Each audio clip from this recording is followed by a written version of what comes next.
Lagyan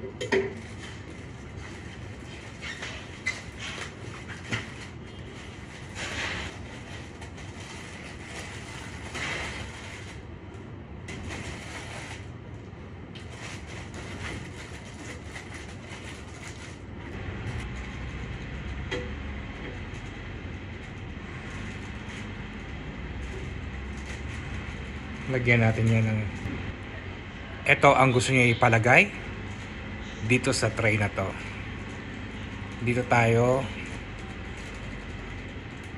Dito natin ilalagay yung flower na to. Hindi ko na ipapakita kung paano ko to kinat, ha. Alam niyo na, nag-iingat lang tayo sa ating pag-review. Gaganyan ko lang yan, guys. Ito yung una. Ito yung pangalawa.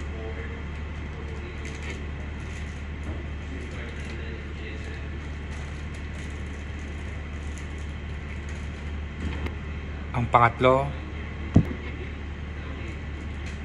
Yan yun.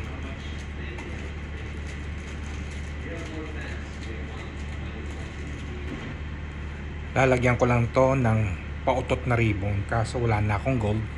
Ito lang talaga napili ko. Pautot lang to, ha. Parang may masabi lang. Ang ganda sana kung gold color tong ribbon, kaso inano ko na lang sa nagmatch sa puti, sa white. Ginanyan ko na lang siya. John, where is the chocolate, John? Wait. Ito yung pangalawa, ha. Pangalawang lalagay ko. Lalagay ko lang ganyan.